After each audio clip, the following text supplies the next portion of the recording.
This week on Dance of Joy, we talk about poorly superimposed television snowfall, the problem with mistletoe, and travel agents, yellow pages, and other things that no longer exist. All that and more as we watch Season 2, Episode 11 of our favorite 80s hit sitcom, Perfect Strangers.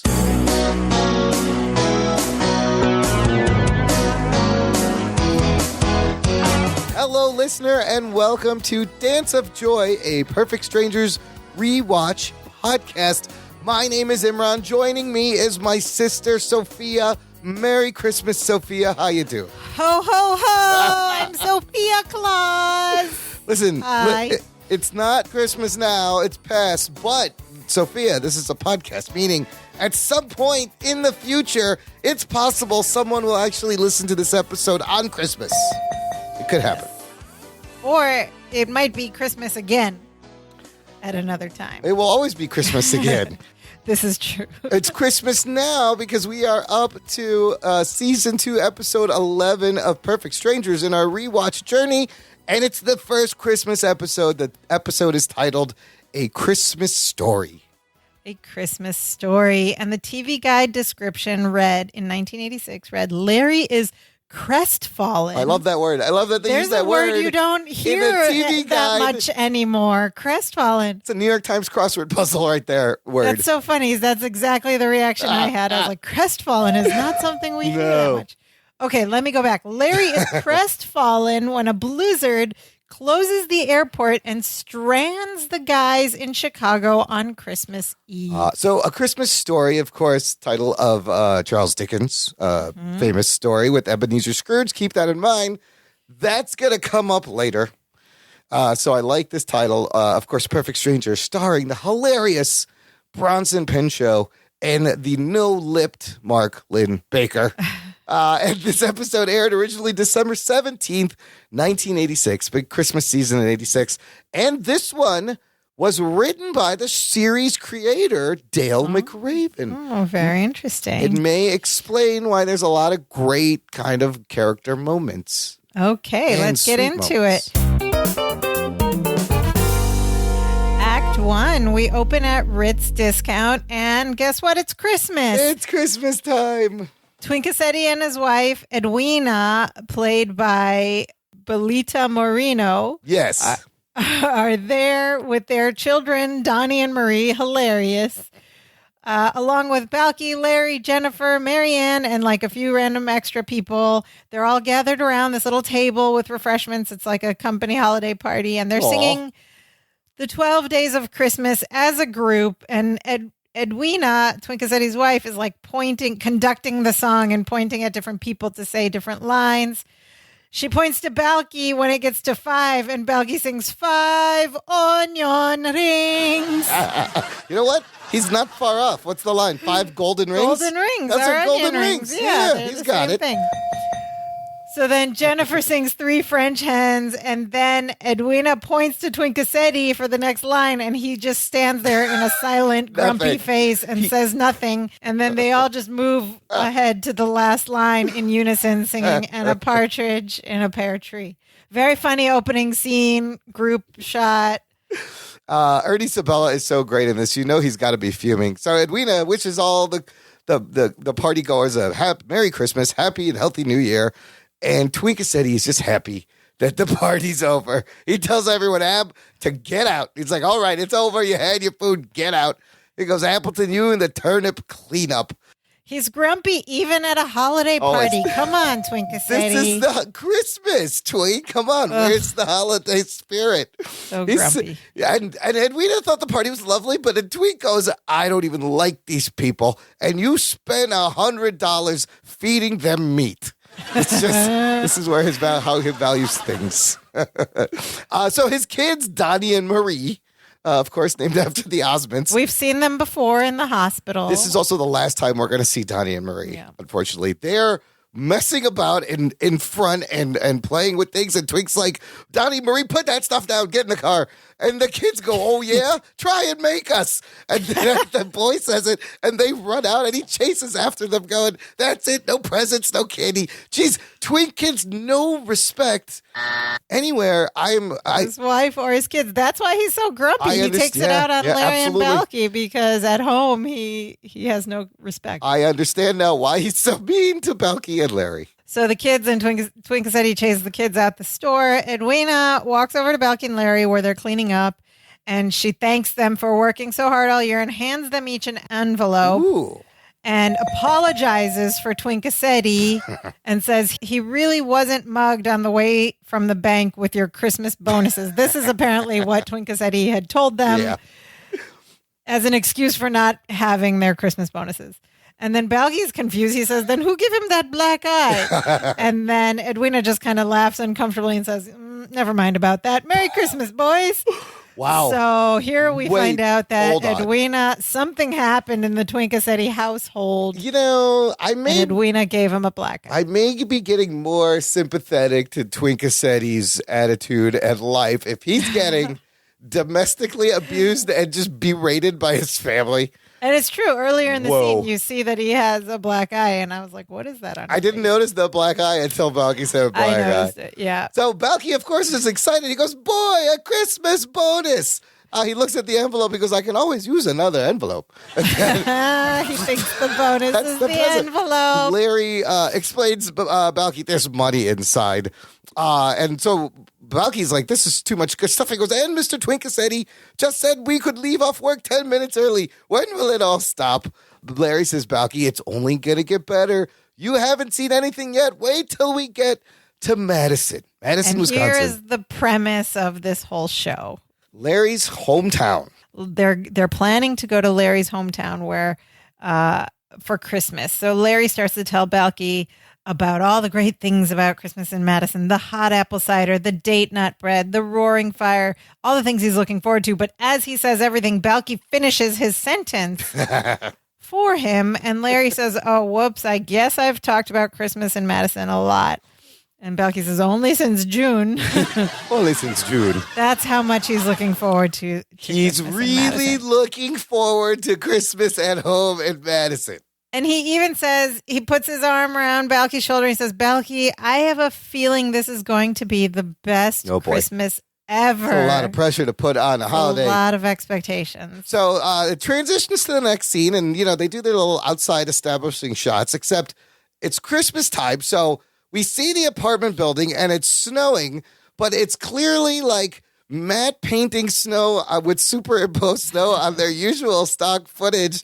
Because if you notice, there's snow on like the top of the windowsills and the signs, but if you look at the sidewalk, there's no snow. And it's clearly Los Angeles where it doesn't snow. Where it doesn't snow. But hey, it was 1986. They did the best they can. I don't understand why they wouldn't put it on the ground as well, but it was extra, but just, bear with me, listener, as this episode goes on. We see more and more fake stock snow, and it just gets me irritated a little bit. So back inside the apartment, Balky and Larry are packing for their trip. Balky's taking a little break. He's watching television as he does. on the couch. Yeah. And he looks at the TV and he says, give me a break. That's no angel. That's little Joe Cartwright. Wow. This is, did you know what he was talking about at all in this reference? This is a TV reference. I did not, so go ahead and tell us. This is kind of interesting and really funny and super meta. So he's watching a show called Highway to Heaven, right? The show starred Michael Landon as an angel who comes to Earth and helps people, okay? Michael Landon also played the character Little Joe Cartwright on the TV show Bonanza many years earlier, okay? So there's the reference where he goes, that's no angel, that's Little Joe Cartwright. You know, Michael Landon trying to break out of his role, his Bonanza role. But it gets even weirder because Highway to Heaven was scheduled to show on NBC competing at the same time Perfect Strangers was on. It was the competing show on the competing network. That means Balky was watching Highway to Heaven like at the exact time it was actually. In real time, yes. While it was airing, while he's on his show.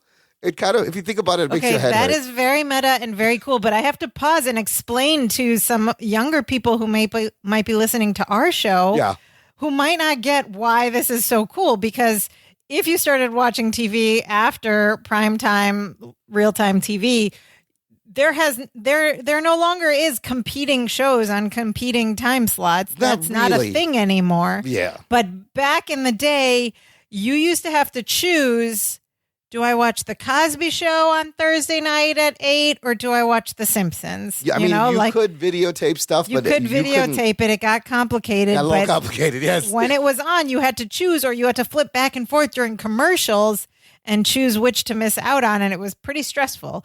But here, this is actually an allusion to that competing show. And then that's what the Nielsen ratings were based on, was households, what show they would watch. And, these time slots were all important. There's still prime time slots, but you're right. It's not really, like, who cares? It's not a thing watch anymore it whenever you want to watch it. You can DVR it easily. You can move forward and backward. You can watch it online after on YouTube. I have 200 episodes of things on my DVR. It's like I can watch it whenever I want. Yeah. Yeah. But I thought that was very interesting the way they were like, they're telling NBC, we're watching you. They're watching us watch you. That's very cool. I think that's very cool. So Balky then looks out the window and he notices the snow and he yells, "Snow!" and runs to the window. And he's so excited. He says, "Cousin, come and look." And Larry's in his bedroom and he calls out from his bedroom, "In a minute." And Balky he's like, "What?" And he he runs to the bedroom the whole time repeating the words, "Come and look, come and look, come and look," like a little child. Yes. Come and look. And we see him go into the bedroom and then we see him come out and he's carrying Larry by the waist, right? So funny. Like Larry is stiff as a board straight and Balky's got him from behind and just lifted him up off the floor and carrying a straight-legged stiff Larry, and he walks back out and he places him in front of the window. It's like Larry was like a giant action figure doll. Yeah. He just picked up a mannequin. He picked up and put down. Yeah, like a mannequin. It's like exactly. a mannequin. It's hilarious. And he places him in front of the window and he says, "Isn't it beautiful?" And Larry tells Balky that, like, if you think this is beautiful, even the snow is better in Madison. Just wait. And so he's like again, we're building up this excitement for Christmas in Madison, how great it's going to be. And if that was enough, Larry says, "Oh, and do you know what year this is?" And Balky's confused. He goes, 1986? And Larry's well, yes, that's right. true. Yeah. But he also tells him that this year, also, when Larry gets to be the Christmas boy. And Balky says, "Well, of course you do. Don't be ridiculous." He says, "I'm the Christmas boy." "Well, of course you are. Don't be ridiculous." And then he's like, "What is that?" Larry explains, so we've heard many times before and again in this episode that there are 9 children in the Appleton household, right? So every year a different kid gets to be the Christmas boy or girl, and that person gets to hand out the presents on Christmas morning. So this year it's Larry's turn to be the Christmas boy and to hand out presents on Christmas morning, and he won't get that turn again. It only comes around every 9 years because there are 9 big Appleton family. Big family. They walk over to the couch and sit down, and now Balky kind of reveals his feelings about this Christmas because he's an immigrant in a new country, and he says, "This is the first Christmas I'm going to be away from my family," and so he's going to miss his little nieces and nephews laughing, the smell of baklava in the kitchen, and the joy of decorating the Christmas turtle. He says, and then Larry's trying to be, nice. He goes, "Well, of course you're going to miss all that." And then he stops and goes, "Did you say Christmas turtle?" No, he says it very properly. He says, "Did you say Christmas turtle?" Turtle? Like a very properly trained actor. Also, we don't often hear a lot about Balky's family in terms of brothers and sisters. He doesn't talk about them. Larry talks about his all the time.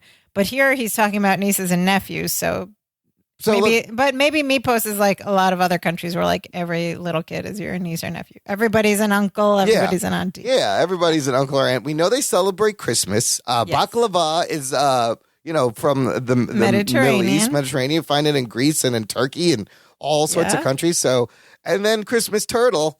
Sure, why not? This is a Mypos tradition alert, everyone. Sophia, what's the deal with the Christmas turtle? So then what we learn from Balky is that on Mypos at Christmas time, the whole family goes down to the seashore and they catch a big sea turtle. Okay. And they bring it home and they decorate it. Sure. And he says, we decorate it with glass balls and angels and little strips of tinfoil, but you wouldn't know about those things. He just told them about tree decorating. And then the day after Christmas, they take the turtle back and put him in the ocean, and it swims away. But then Balky says, but the same turtle keeps coming back to us every Christmas, and I'm going to miss Bernie. Oh my God. Is this an early Bernie Sanders turtle meme? Maybe. That we need it's to the Bernie turtle meme. We have to put Bernie sitting with his mask and his mittens sitting on a turtle going back into the water. Yes. And put the Perfect Strangers For logo on. For posterity's sake, we should mention on our show that we are recording this show on January 24th, 2021, when we have been through a couple of weeks of very fantastic, brilliant, funny Bernie Sanders memes. Everywhere. Bernie Sanders meme everywhere, people. So right. I feel like this is he predicted the Bernie Sanders, just like The Simpsons has predicted like 30 things. I'm gonna miss Bernie. I'm gonna miss Bernie. And then Balky goes on. He says, "But you know what? I can't understand. Why do Americans decorate trees instead of turtles?" Which is like it must be strange to someone with a completely different tradition. And Larry says, well, one good reason is that a tree won't slowly crawl out of the living room. He's trying to be smart. And Balky's like, well, duh, that's what the Christmas lettuce is for. Lettuce, Christmas lettuce, to keep the turtle there. I see. So you put the Christmas lettuce down. That's like milk and cookies, but they use lettuce. Yes, exactly. So anyway, Balky's going to miss all these things. And Larry tells him, look, I know Christmas won't be the same for you, but he assures him it will be just as good. And he tells Balky, sometimes you have to adjust to the changes in your life and move on. Larry's exact words right there. This is going to be important later on, listener. Just remember, when suddenly there is a knock on the door, Larry just yells, come in, as he and Balky get up off the couch, and they meet Jennifer and Marianne, who are at the door. Marianne is in a lovely pink ski suit. Yes, and they're there. They're just there to say goodbye before leaving on their ski trip. They're going ski. They're going skiing, and Jennifer very casually says, with the storm coming in, the skiing's going to be terrific. And then Marianne's like, yeah, I always heard it was better with snow. Oh, Marianne. Dear sweet Marianne. I was cheap in skiing. Okay, so storm. There's a storm coming. Casual reference First to a storm that something's going to happen. Jennifer smiles, turns to leave with Marianne, says, have a Merry Christmas. At which point Larry yells at him and goes, no, hold it. You can't go yet. He steps in between Jennifer and Marianne and points above to the doorway where there's a mistletoe hanging. Uh-oh. He goes, it's mistletoe. And then the girls get all giggly and they're shy. They look at each other. Larry politely kisses Marianne, in a sweet, polite, platonic manner. Then turns to Jennifer and grabs her, bending her backwards in a passionate kiss that lasts a while. Goes on for a few seconds. Lasts a while. And then when they come out of it, they're both breathless and speechless and stunned. And Larry starts walking towards Balky. He can't even talk. He just gestures to Balky with his thumb. He's like, you, go. Your turn. So Balky steps in the middle, does the same thing, kissing Jennifer politely, and then turning to Marianne. Only flip! Marianne grabs him and bends him backwards, kissing him just as passionately. I love it. Reversed. I love it. She looks like she's holding him up, and then they come out of it, and Marianne goes, Merry Christmas, and the girls leave. It was amazing. And when they leave, both Balky and Larry are just standing there like stunned. So here's a fun fact. So we saw a little bit of a role reversal. Marianne is the one bending Balky over, bending him backward in this kiss. And of course, to have done that, she would be holding him up. And it looks like she's holding him up. But if you watch carefully, you see that Bronson Pinchot's right leg is sort of like bracing his body. Yeah. It's like back a little bit. So he was holding himself up or helping the actress, Rebecca Arthur.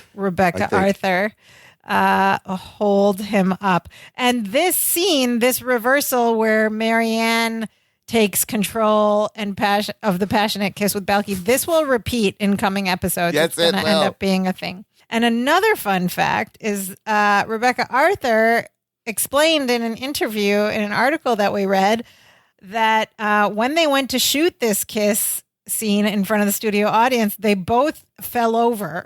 Of course they did. They both fell over because it's tricky. It's tricky choreography with him holding himself up. Yeah. But her pink ski suit was so tight that she couldn't stand back up again. Boy. It looked good. It looked like she was holding him up legit. And then you do notice his support leg. Yeah. No, I noticed the leg right away, but I didn't register that that's what was happening. It's a great reversal. So back in the scene, the girls have left and Balky and Larry are just like standing there speechless. And Balky finally goes, how did you make that happen? And Larry's like, mistletoe. It's an old tradition. You hang it over the door and women have to kiss you. Have to kiss you, oh boy.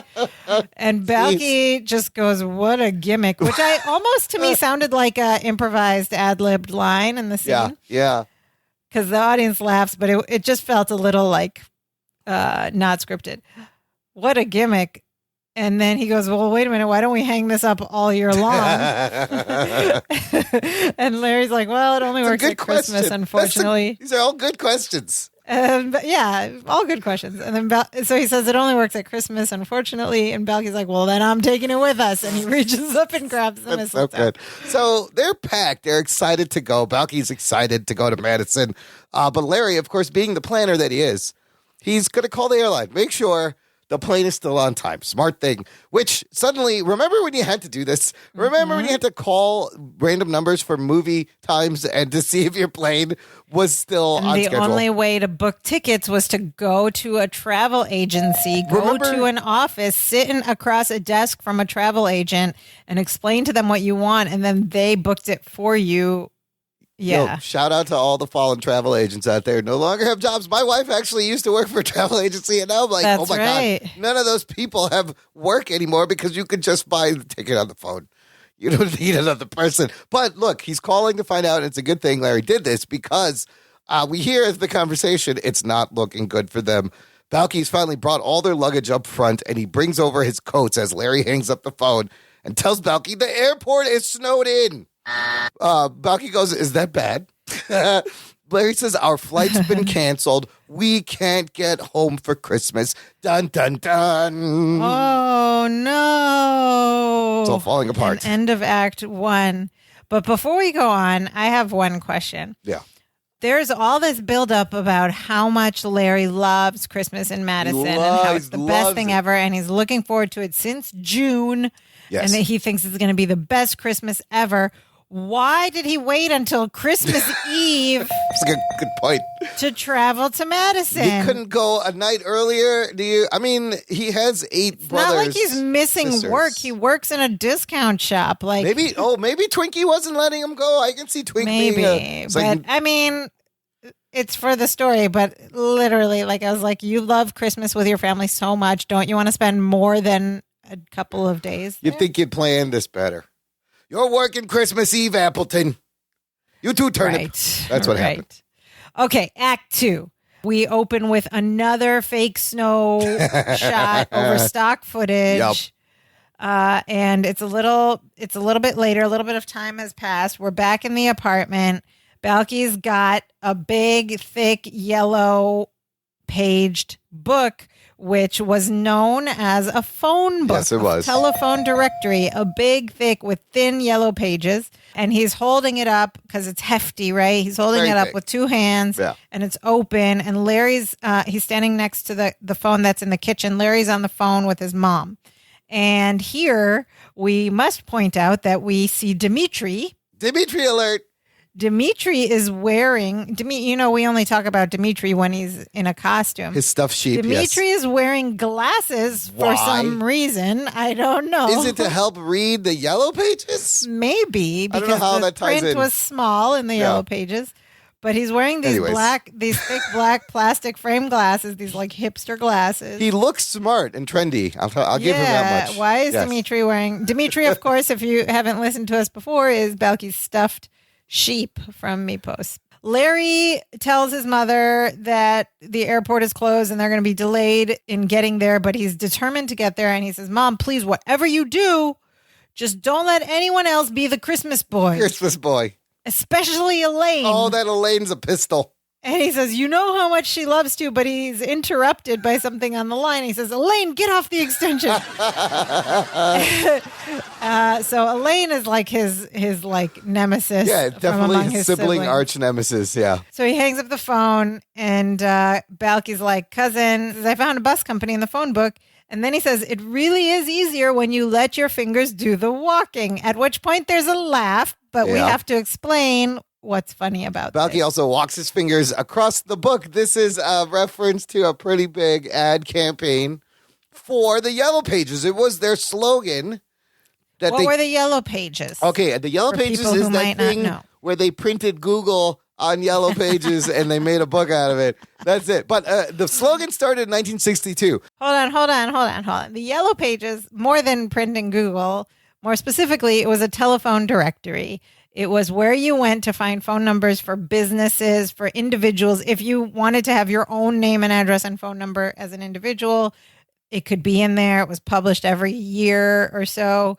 It was every year, and it would just show up on your doorstep. And it was alphabetical by business. So if you were looking for a bus, you would go to B for buses, and then you would see little ads and phone numbers and for all the different 800 pages long, and it was kind of exciting when you found it. People used it to hold their windows open. Yeah, you could work out. You could work out with it. But when you found your name in the Yellow Pages, that was also exciting. Yeah.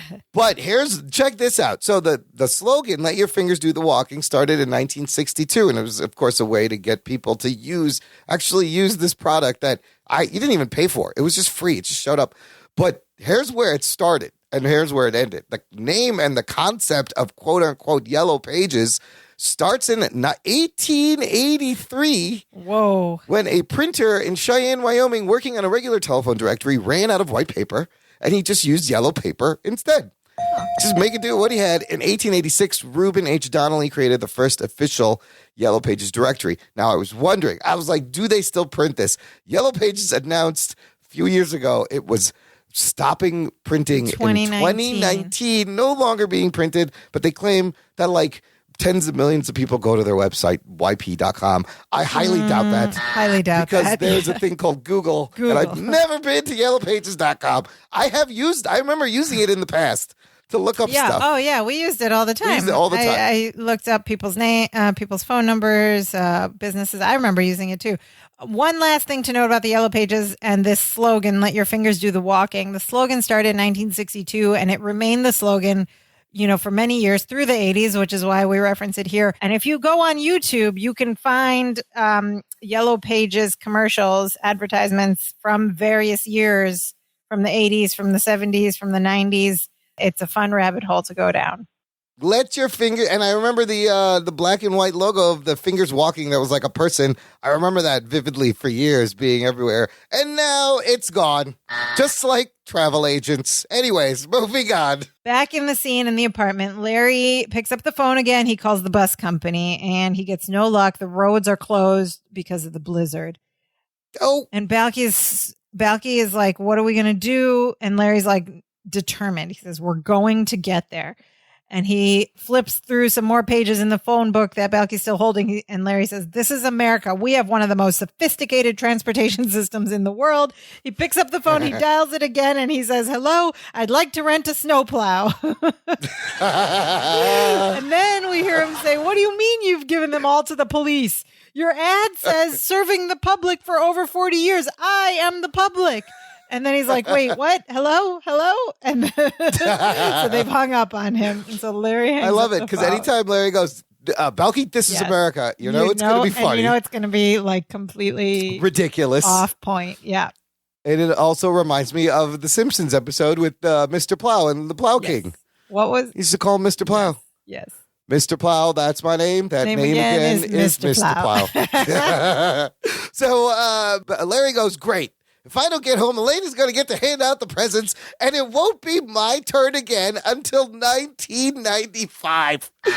Wow. He goes, "There's got to be a way to get there." I thought this was really odd and jarring because in their time, 1995 is 9 years from them, but it's 26 years ago for us. Oh, my goodness. 26. That's a little strange. 1995 was 26 years ago. But to them, it was this futuristic year. Yeah. Yes, to them it was something that who knows what 1995 was going to look like in 1986. So then Balky just blurts out, he goes, "Too bad we can't just take your car." And Larry goes, And then suddenly they turn to each other, get excited. Larry gets that wide open, frantic Larry. He's like, yes, I've got $300 worth of snow tires on my car. Of course, we'll just drive there. Balky's like, "Cousin, if the planes can't and the bus can't get there, How are you going to get through with the car? And Larry's just being all Mr. Brave, goes, Balky Blizzard, stop wimps. Not men like us, men with a mission. He goes, just think there'll be no traffic. Well, just breeze on in. And they pick up their bags. Well, Larry's like, it's just snow. Balky's like, right, it's just snow. And they go out the door, singing over the river and through the woods to Appleton's house. They go. Okay, so hold on one second.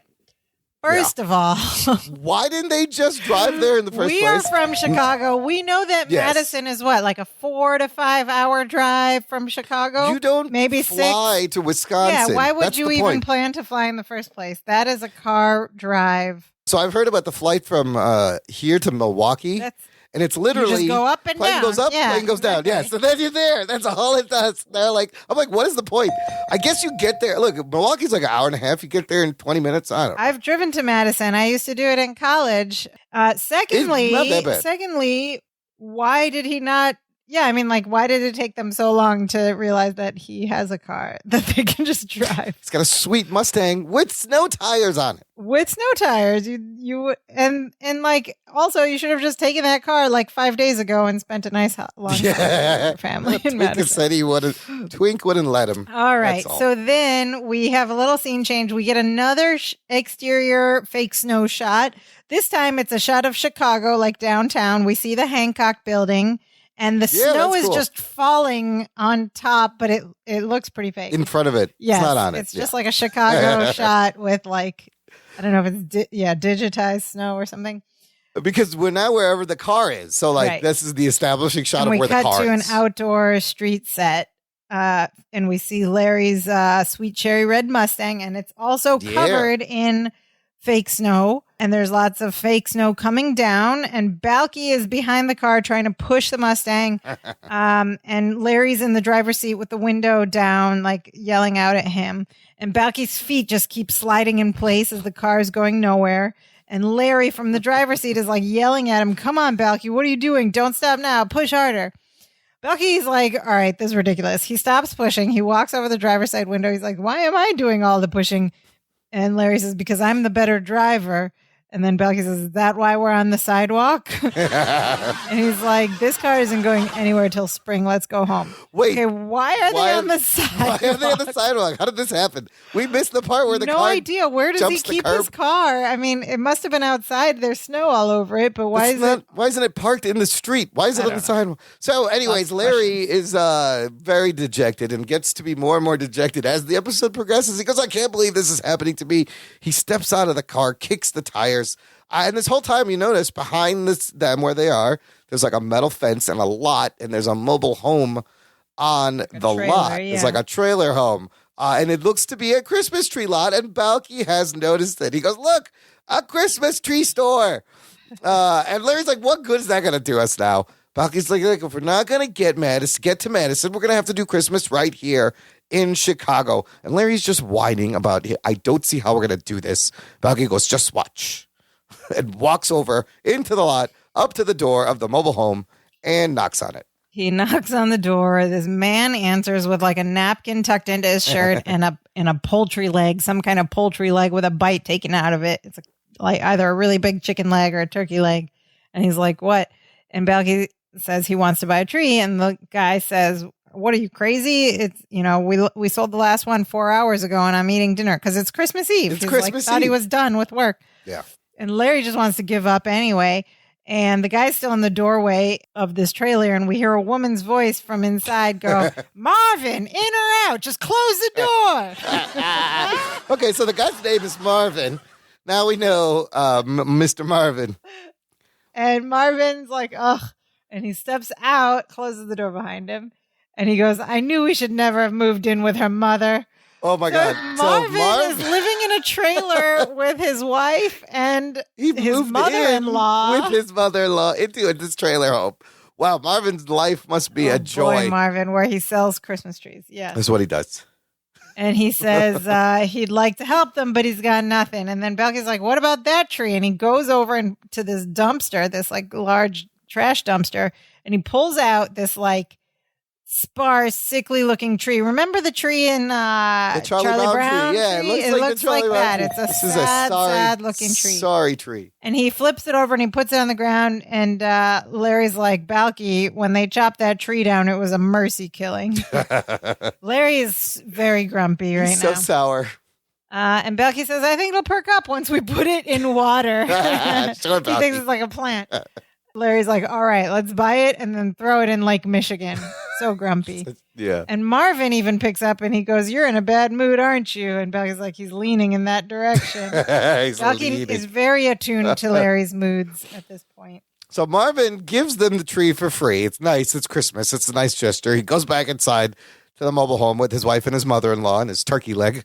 And Larry's just constantly not happy with anything here. He goes, Balky, this will never be a Christmas tree. Balky tells him it's not perfect, but it will be pretty when it's decorated. And again, Larry just not having it. He goes, no matter what we do, it's not going to be Christmas. He's all sad. It's just not there, he says. Balky goes, what's not there? Larry says, the Christmas feeling. Balky says, you will get the Christmas feeling when we take this home and decorate it. It'll be beautiful. I promise. Balky is trying so hard to save this Christmas for Larry. But Larry is a jerk and goes, you do that, Balky. Have yourself a merry little Christmas. I'm going for a walk. Balky offers to go with him. He goes, no, I want to be alone. He pulls the hood over his coat's hood and slowly walks around the corner. And he walks down the corner. Balky picks up the tree, giddily, runs off camera back home, and they just left their car on the sidewalk with the window open, all their stuff in it, including Dimitri. What's going on here? This is Chicago. You can't do that. Once again, in 1986, it was easy to do this stuff in sitcoms because people didn't have time to go back and rewatch and didn't have the means to rewatch and ponder these things. If you didn't catch it in the moment. Appleton, you got to get the car off the sidewalk before you take your walk. What are you doing? And take your stuff back in and close the window. And it's a Cherry Mustang. Someone's going to take it. I bet he left the keys in there. I bet he did. Act 3. Again, more superimposed fake snow. It's an exterior of the apartment shot again. Then we're in the apartment, and Larry comes back home and the apartment's empty. There's no one there, and it's slightly decorated with Christmas decorations. And the tree, that pathetic sad tree, is set up by the window, and there's a fire in the fireplace. But he's grumpy. He's not noticing any of this. Permanent sour face on. He takes off his winter coat, and he goes to the closet to put it in. He opens the closet door. Balky pops out from inside the closet, and he's dressed as Santa Claus. And he goes, ho, ho, ho. And legit, the audience applause. And there's a reaction shot with Mark Lynn-Baker, and you can tell he is trying so hard not to break. Yeah, because he looks ridiculous because he's in this Santa suit with a fake beard, and then there's clearly something stuffed in his pants to make him look fat, and it's like boxy and awkward looking. And the beard's going under his chin, like it's not over his face. It just looks bad. It's just the beard. But dude, very cheesy Santa MLB was gonna laugh when he's standing there. So then he goes, I'm Balky Claus. Yes! Merry Christmas. And then he starts to recite the night before Christmas poem. He says it was the night before Christmas and all through the house. And Larry shuts the closet door in his face. No. And then so Balky's still in the closet. And he kind of like sighs, and then he opens the closet door again, and Balky just continues the poem. He says, not a creature was stirring, not even a mouse. Then he steps out of the closet and he walks toward the couch. And he's got this boxy filling under his suit just to make him look big. And it looks ridiculous. Yeah. And he keeps going. He says, when what to my wondering eyes did appear but a little tiny sleigh and 8 tiny reindeer. And he does this funny thing with his hands. And then he kneels down behind the couch and he mimes the reindeer with his hands. And he goes, this is the best part. He goes, on Dancer, on Prancer, and on Donna Dixon, on Comet, on Cupid, on Reagan, on Nixon. On Reagan, on Nixon, on Donna Dixon. Let's break this apart. Who is Donna Dixon? First of all, I love how he says it. On Donna Dixon. So Donna Dixon is an actress, very attractive blonde actress who starred in the comedy TV show Bosom Buddies, which also was another popular Miller Boyette TV show. Do you remember Bosom Buddies? Oh, yeah, absolutely. Yeah. Who was in it? It was Tom Hanks. Yes. And the other guy, the blonde guy. Peter Scolari. And they needed to rent an apartment in an all women's like dormitory / apartment building, which used to be a thing for women only. So they just lived in drag. They dressed as drag. Why would they? They couldn't find another place to live where they didn't have to dress up like women. Hilarious show. I don't remember the premise of why they needed to live there, but it was probably a dumb reason. But I love that show. Tom Hanks. So Balky says Donna Dixon from this show, and of course, what he means to say is on what's the actual line on the reindeer Donner and Vixen. Vixen, on Donner, on Vixen. What are the reindeer And then names? on Comet, on Cupid, on Reagan, on Nixon. Of course, we got some Republican presidents in there. Wait, what are the actual reindeer names? It's on Dancer, on Prancer, on Donner, on Vixen, on Comet, on Cupid, on Blitzen? Something in Blitzen. Look it up. Names. On all right, I'm looking Comet, it up. Cupid. On Prancer, Vixen, Blitzen. On Donner. So Nixon and Dixon rhyme with Blitzen, and the Reagan. What's the Reagan? He just shoehorned Why in there. Is there a reindeer named Blitzen? Blitzen, because he likes to get drunk. I don't know. Dasher, Dancer, Prancer, Vixen, Comet, Cupid, Donner, and Blitzen. Blitzen. That reindeer's blitzed. Something German. No Anyways, doubt. Larry is not feeling any of this still, and he has the most disappointed, permanent sad look on his face. Nothing's making him happy. Balky explains he got the suit and all these decorations from Ritz. Larry goes over to the tree because Balky's proud of decorating the tree. And Larry goes, I think the proper thing to do is to cover the tree with a sheet. Let it rest in peace. What a Debbie Downer. What a grumpy fella. But Balky keeps trying to lift his spirits. He says, cousin, it's no Christmas turtle. No. But wait till I turn on the lights. And he runs over, he plugs in the lights, and these few lights on this pathetic tree, they flicker a few times, and then they go off altogether. And then Balky's like, oh, the lights don't work. And he fiddles with the plug. And Larry just sighs, and he's grumpy. He says, they always work in Madison. Oh, I bet they do, Appleton. I bet everything is great in Madison. Balky is trying so hard to make Cousin Larry enjoy his Christmas. And he even says, I even found a food store that's open on Christmas Eve, and we're going to have a big Christmas dinner. And with a big flourish, he pulls off this tablecloth that's on the table to reveal a big dinner underneath. And he says, we've got potato knishes, gefilte fish, matzo ball soup, and brisket.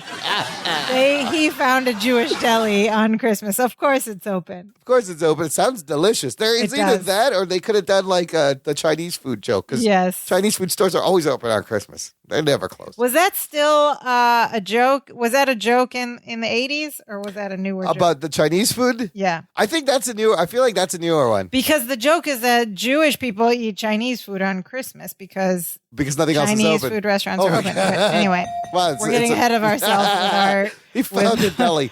It sounds delicious, but Larry goes, I'm not hungry. And he walks away. And Balky's he's suggesting Christmas things like singing carols or stringing popcorn and everything Larry would have done back home in Madison. And Larry's just so grumpy in his head. He goes, Balky, you want to do something to help me celebrate Christmas? And Balky sincerely goes, more than anything in the world. Larry just goes, then leave me alone. And he walks over like a big baby and stands in front of the fireplace with his arms crossed, looking like a sad puppy. Boy, Larry, you're such a bummer, dude. I get it. You want to be a Madison, but look at what Balky's trying to do. Balky has had it by this time. And he says a line that we love to hear him say every now and then. He says, okay, now you're making Balky mad. Yes, I like it when Balky gets mad. Yes.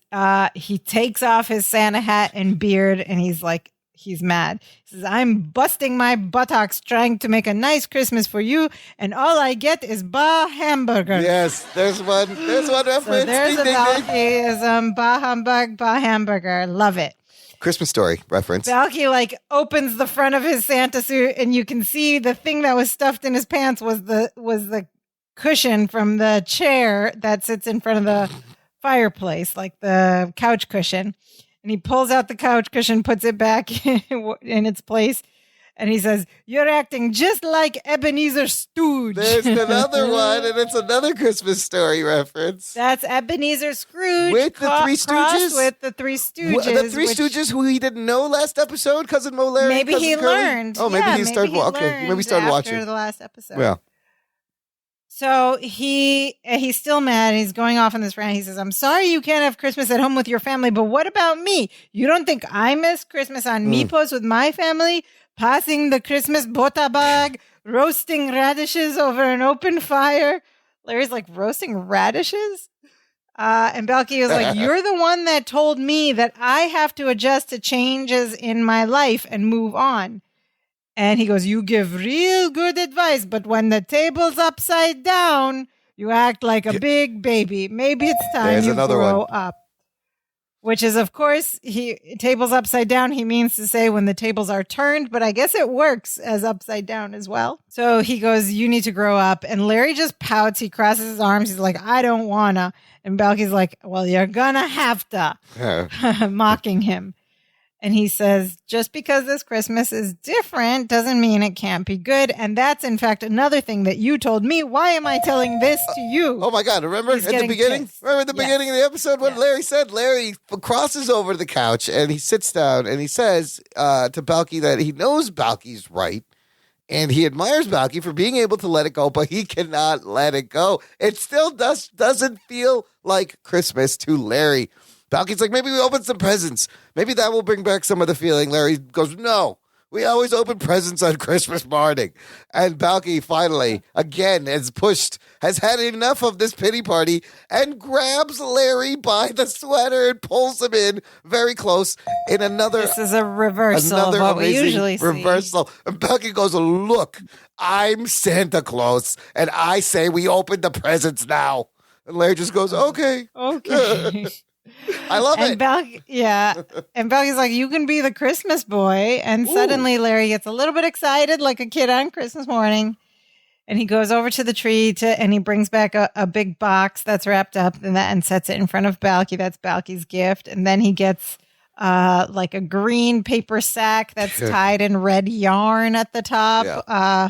And that's his gift from Balky. So Balky goes first. He opens the box and he gets very excited and he says, "Oh, a home entertainment center." And he pulls out a boombox. Oh my God, it's Imran, a boombox. Tell our younger listeners, what is a boombox? Millennials, this is how we used to enjoy music. You had to have about 17 D batteries. Or you plug it into the wall and this giant box with a handle. You play your double cassettes or you check out the radio. On either end. Speakers on either end. It's a rectangular box. And I mean, if you've ever seen Do the Right Thing, like Radio Raheem's boombox is prominently featured in the movie. And of course, I mean, it's a boombox. Who didn't? I had so many different boomboxes. The thing you see in like old school, early hip hop. If you're going to break dance, you have to hold it on your shoulder.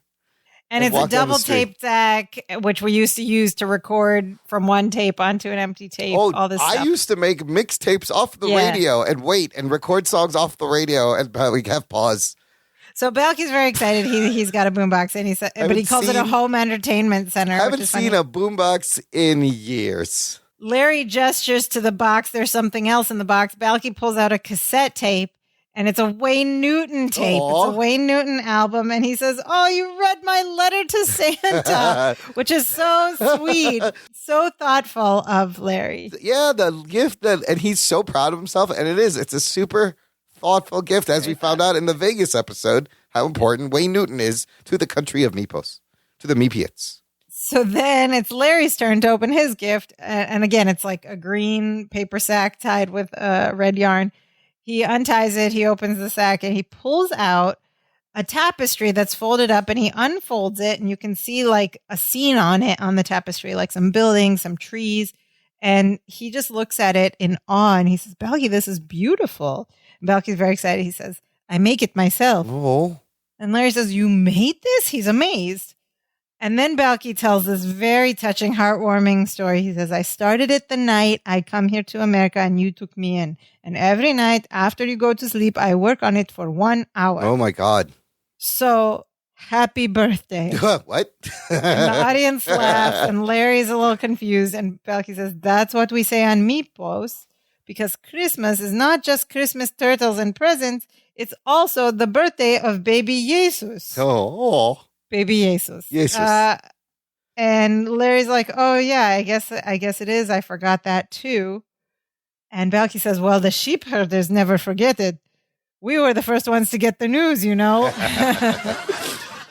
Larry says very sincerely, thank you, Balky. Thank you very much. And suddenly he's close to tears. I'm close to tears at this point because it's lesson time. And this next It's very bit touching. totally made me cry, Sophia, because Larry tells Balky a story about a Christmas time when he was 6 years old. And he says it was the first time that he realized that my dad buying presents for my mom, saying they were from me, wasn't enough. He wanted to get her something himself. He didn't have any money. So he made her a pot holder. And he goes, it was really pretty ugly. But when she saw it, she cried and she hugged me and told me it was the nicest Christmas present anybody had ever given her. And he says, I didn't really understand what she meant until now. He goes, Balky, this is the nicest present anyone's ever given me. And Larry suddenly brightens up and Balky places his hand on Larry's arm. And at this point, I was crying a little bit. Yeah. At that time, I was like, oh my God, Larry, it finally got to him because Larry suddenly goes, oh, wait a minute. Something's happening. And Balky's like, what? And Larry says, yes, there it is. And Balky says, there what is? It's the Christmas feeling. It's the Christmas feeling. He got it. It's back. And just at that moment when he says that, the lights on the Christmas tree come on and stay on. And Balky's like, the Christmas lights come on. It's a Christmas miracle. And here's the culmination of lesson time with Larry saying, you know, Balky, I thought I was missing Christmas with my family and my friends, but I'm not. Oh. You're here. Oh. And then they hug and the audience applauds. And as they separate from the hug, they hear the sound of children singing carols, more specifically the first Noel, outside their window. First of all, that's a little strange. It's outside their apartment building window. Do carolers go to We're singing the fireplace and fire escapes? Yeah, so they go. Yeah, there's outside their fire escape window. Anyway, so they get up and they walk over to open the window and they look down at the young carolers a few floors below, presumably. And they're both smiling and they're listening to them sing the first Noel. And then Balky just yells Merry Christmas and Larry adds Happy Birthday and roll credits. Oh, such a touching Christmas episode. And I was surprised. I don't know if it's like as I get older, I find I get more emotional at things. Yeah. And this was really like Undercover Boss always makes me cry because they cut it and they know what they're doing. I hate it. But this one made me cry at the end because, first of all, that tapestry, I think we're going to see it again. And what an amazing thing for Balky to do. So sweet. And you know what else I liked about this is like this story that Larry tells about being 6 and making his mom a birthday present. It's just like such a sweet, innocent story. And they made his Christmas like angst and his trauma about not being home for Christmas come from this very simple, like it wasn't like some big traumatic thing when he was a kid, you know, like it wasn't like a huge big deal, which I think it tends to be in stories now that we see on TV. But it was just this simple thing that stuck with him, this like sweet, innocent story about something about a Christmas when feeling. He was 6. It's the Christmas feeling, and that's what it means to him. It's interesting that the episode ends with the camera shooting into the fire escape, into the apartment from the outside. Yeah, we've seen this before. In another very emotional episode. That's right. Where is that the one? Is that Falling in Love with Carol Moseley? I believe that's the one where it ends that way also. Yes, where Balky's crying on the couch. Is this seem like an episode, Sophia, to you would watch at Christmas over and over again? I might, yeah. A tradition? Yeah, I might. I will throw this into my yearly Christmas tradition watching now, along with Home Alone. I have to watch Home Alone every year. I have a few. I have Elf Home is a good one. Alone, Yeah. Elf. Yeah, that's a good one. I like Bad Santa. Oh, that's a good one too. And then, two more. You have a lot of There's, Christmas favorites. Love Actually, which I initially hated the first time I watched it, but it grew on me. And then this is an obscure one. There is a movie called Rare Exports that came out of Finland. It was made in Finland, and it's about this evil Finnish Santa creature. Is it about Krampus? There's a Krampus thing too. It's not exactly Krampus, but it's kind of a dark comedy about an evil Finnish Santa creature. Well, Mel Gibson just made a movie called Fat Man where he this kid sends a hitman to kill Santa Claus, and it's and he's like this guy who works and lives in a barn. That looks crazy. And of course, you got to add Die Hard. Die Hard is a Christmas movie. Yes. I don't care what anyone says.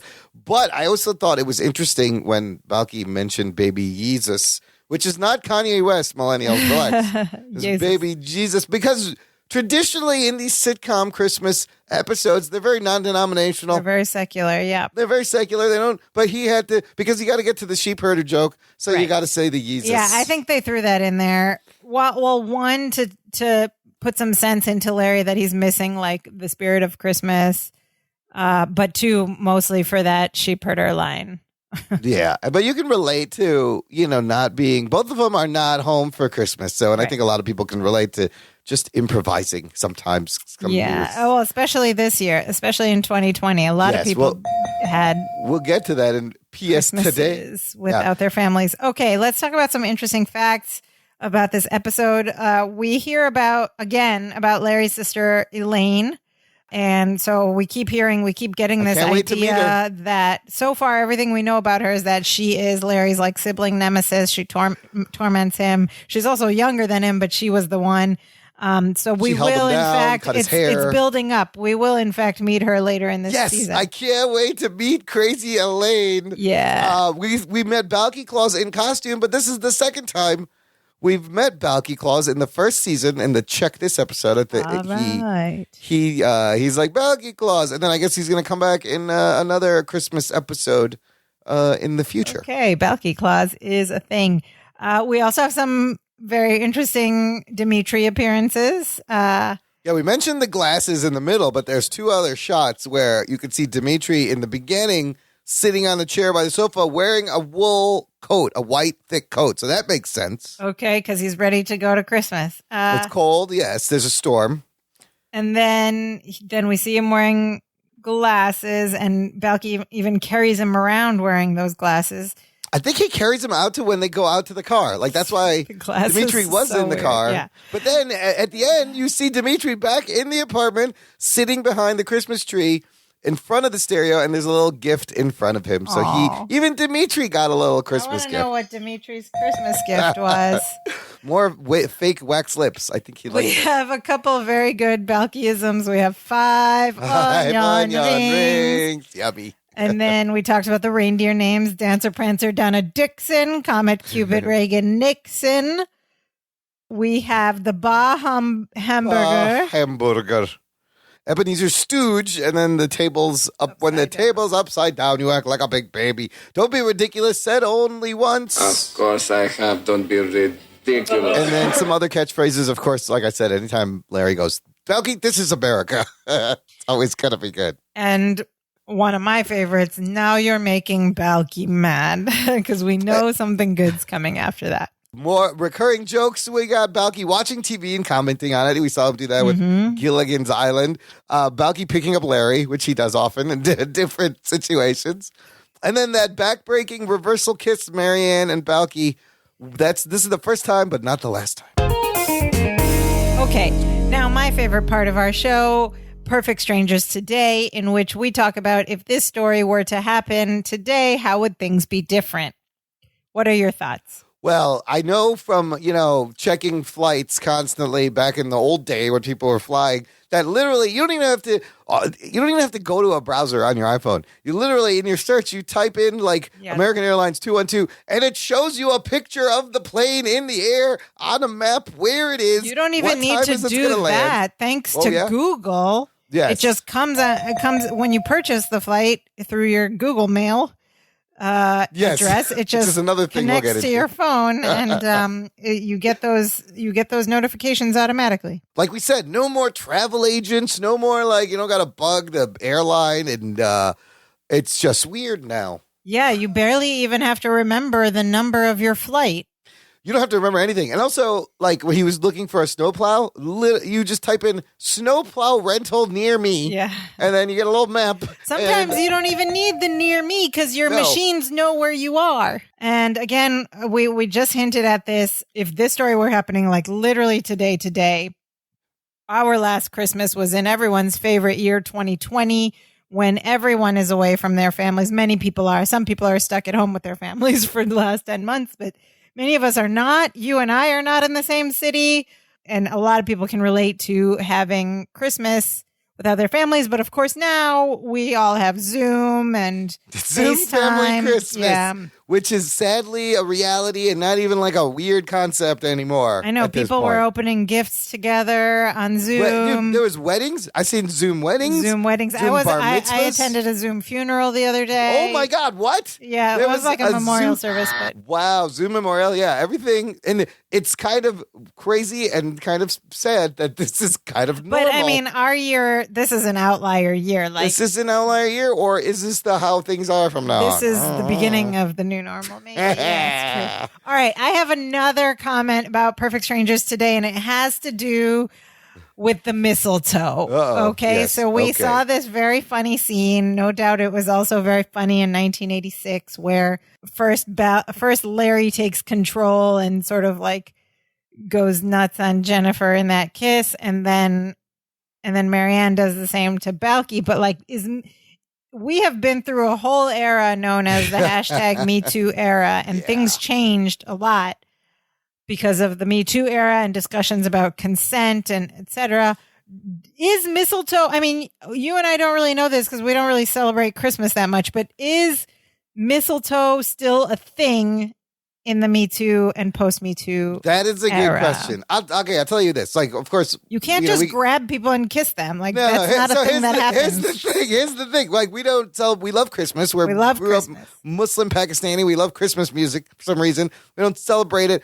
But I've never done the mistletoe gag personally. Me either. Now, if you think about like an office environment and there's mistletoe hanging. But you this is can't very do that in an office anymore. This is very problematic. Yeah. It should have been problematic to begin with. Yeah. If you think about what's going on. You can't This is kind of absolutely weird. no mistletoe at office parties. No, not for office. Sure. That's You can't done. touch anybody. But people get drunk. They got drunk, and there'd be mistletoe, and things happen. But I think it's a little questionable. I don't know if it's and the it one. is a I little don't know. skeezy even in this episode because he's clearly like Yes.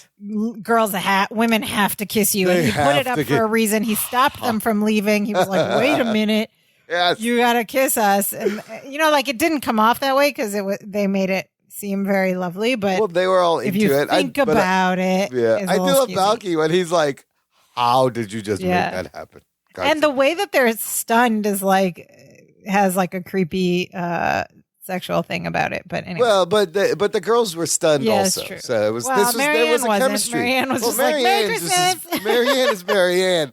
But there's clearly a chemistry. There was a. So I said I had this thought. I was like, there's clearly a connection now between Larry and Oh, yeah. Jennifer and Marianne. I think both and of these Balky. couples are established at this point. They just didn't dwell on They it. just jump ahead. Yeah, they live in the building. Everybody They're hangs couples. out. They're couples. Susan's out of the picture. Susan's gone. These two are Permanently, couples. so we Yeah. can But move they're on. not like such close couples yet that they're spending Christmas together. So last thing about mistletoe, like it's some people it's still tradition. I think it's still okay. Husband, wife, or your parents, you kiss them on the cheek. Yeah, that's still appropriate. But keep it those in the people, house. you don't need mistletoe to kiss, right? Like I feel Well. like mistletoe was used as a tool to get people who wouldn't have Maybe. other reasons to kiss you. I'm sure a man came up with this idea. Of course. We should Out. look into that. I'm pretty sure it was a man's idea. Okay, couple of quick shout outs to end the episode. Sophia, we got another voice message. Another voice message. Yeah, isn't that crazy? So cool. We will play it and then we will comment on the contents. Here it is. Hi, guys. It's John from Aurora, Colorado. Hi, John. I just wanted to point out that the customer who stands there for an awkwardly long time watching Larry and Balky sing is actor Dave Ketchum. He looked familiar to me and probably to you guys also because he was Agent 13 on Get Smart. Agent 13, as you remember, was always in weird places, filing cabinets and toilets and safes.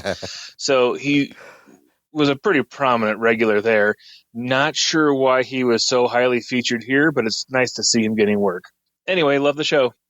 Oh, thank you so much, John from Aurora, Colorado. Colorado. Now, funny thing, John, I think you're a little bit ahead of us because we received your voice message. General note for all the listeners is that we record these podcast episodes a few weeks in advance. So we're like 3 weeks ahead, right? What are we, 3 weeks, 3 or 4? Yeah. I think about 3 weeks. So John sent us a comment about the episode Falling in Love Is, where they're singing in the store and the guy in the back is enjoying it. And he goes, can I buy this before the next chorus? But he sent us the comment after we recorded that show, but before the show came out. Before we aired it. So yeah. Because we mentioned that on the show, but John, thanks for pointing that out. It's a great piece of trivia. And I love Get Smart. Like, that was such a funny show. We both loved Get Smart very much. It was smart. It was the shoe phone, the cone of silence, all of it. Yeah. All of it is so good, Missed so it by clever. That much. That's it. Would you believe that? Remember his catchphrase? Would you believe 3 guys with broomsticks? Instead of, he'd always get stuck. So, John, thank you so much for listening and for sending in the voice message. And also, thank you for, I really appreciate that we're in good company of people who have such fond memories of the nitty gritties of these older shows. Absolutely. Shout out to our good friend and perhaps biggest fan at this point. Yes. At Queen of No Chill, whose real name is Spencer, but on Spencer's Twitter, she's at Queen of No Chill, but her Twitter handle is, we talked about this a few episodes ago, Fatty Gucci Belt Buckle. Fatty Gucci Belt Buckle. Our favorite Twitter handle of all time. It's so much fun to say. And we shouted her out. Of course, we were a few episodes in advance. Fatty Queen of No Chill, Spencer, finally heard our shout out and wrote back to us explaining that Fatty Gucci Belt Buckle was a play off Fatty Arbuckle. Well, first of all, I have to thank Spencer for Instagram storying our voices. She's playing the show, and so she puts a video of us talking about her. It's so meta. She's putting out a thing about us talking about her, talking about putting out a thing. But that's where she mentioned Fatty Gucci Belt Buckle was a play on Fatty Arbuckle. Do you know who Fatty Arbuckle is, Sophia? I do now. Okay, who is he? Why don't you tell us? So you don't know. Let me educate everyone. I should know because I'm a comedian. First of all, Spencer, great reference, great deep cut with Fatty Arbuckle. His real name, Roscoe Arbuckle. Fatty Arbuckle, silent film actor from the early 1910s, 20s. The original, comedian on this big screen. The first guy. Oh, wow. He worked with Keystone Movies. Fatty Arbuckle mentored Charlie Chaplin. Oh, boy. He discovered Buster Keaton and Bob Hope. Everyone, the Three Stooges, Abbott and Costello, the Marx Brothers, everyone who's ever done comedy on screen has been influenced by Fatty Arbuckle. How appropriate that our biggest fan on a podcast about a buddy comedy show with a lot of physical comedy has a Twitter handle called Fatty Gucci Belt Buckle. I love it. Spencer knows her stuff, man. Thank you so much once again to Queen of No Chill. I think right now you are in the lead as our biggest fan. We love you. Keep shouting us out. Keep tweeting us. And of course, our favorite Twitter handle of all time, Fatty Gucci Belt Buckle. Get out of the city. She gets a get out of the city. Absolutely. I love Fatty Gucci Belt Buckle. All right, before we wrap up, Sophia, I got to run a weird theory, a weird connection by you that happened in my brain recently. It has to do with the show. It doesn't have to do with what happened in this show, but the show Perfect Strangers, specifically the Dance of Joy. Okay? Okay, so in the Dance of Joy, there's a part, the beginning part, he goes, da, da, da, da, da, da, da, da. Hey, hey, hey, right? We're going to hear it. I'm going to play it later. Is it possible that a certain Lin-Manuel Miranda may have been inspired by the Dance of Joy do you know where I'm going with this? No. When he was writing the song in Hamilton, sung by King George. Because the King George song, what does he do? Yes! And then I was like, da, da, da, da, da, da, da, da. Which, Okay, so, okay, go ahead. okay. Go No, ahead. I'm saying, so that, I feel like originally, because they made up this dance, right, on the spot. The die, die, die, die, die. It's a little like a Russian thing that, that also reminds me of Fiddler on the it's Roof. like Greekish, yeah. Oh, yeah, or Greekish. But then the da, da, da, da, da, I don't know. Somehow in my brain, it all connected. I was like, wait a minute. Okay, here's my thoughts on this. First of all, I'm a huge Hamilton fan. I'm, in fact, the one who finally got you around to watching it. You made me a big fan of Hamilton. I know it inside and out. I've seen it twice on stage. I think so. It's possible. Lin-Manuel Miranda is my age, so he definitely grew up with this show as well, and he's very aware of cultural references, pop culture, everything. Yeah. He's an artist, right? Yeah. So that it's very possible. Definitely, I'll bank on he watched Perfect Strangers. He loved it, etc. He knows all the maybe references. subconsciously. I think it was probably subconsciously, like a thing in your head. Yes. Sometimes when I'm watching this show, and we'll get to this later in later episodes, but you know that I've messaged you before saying, "Oh my God, I just watched episode whatever," and out of nowhere, without even thinking it, I started singing along to this Meposian thing that Valky, it comes back. It just comes out automatic out of my house out of my mouth without even thinking about it. That's crazy. So maybe it was some kind of subconscious connection. I don't think it's conscious because it's not similar enough. It's not overt, but listen, everything influences everything else. Everything you've seen. And dude, King George is on stage for maybe 6 minutes and he steals it every time. Yeah, and he's not, funny thing about that, he's not even set in the same place as the rest of the scenes. Right. He's over the ocean. They just put him there. He's in England and he doesn't even move. He just said, and his songs are amazing. But anyway, always the best. This is not a podcast. This is not a Hamilton podcast. There's plenty of those already out there. There definitely is. Stay subscribed, listener. Next week, a show topic that's near and dear to my heart a little bit, Sophia. I can get into this. Can't wait. Valky helps a four-legged friend, furry friend. Of course, Twinkassetti is going to mess things up. Yeah, join us again next week. In the meantime, please get in touch. Check us out at danceofjoypod.com. All of our podcast links are there. All of our social media links are there. And there's a button on the bottom right of the site where you can leave us a voice message like John from Aurora, Colorado, and we will listen to it and love it and play it on the show. Please also, if you're loving us or even liking us, leave us a rating and review in Apple Podcasts. You can also simply just email us at danceofjoypod@gmail.com. And most of all, if we made you laugh even just once, please share this show with a friend. Like us, share us, tell your friends about it, watch Perfect Strangers, and laugh along with us. And now we are so happy. We do the King George song. Now we are so happy we do the dance of joy.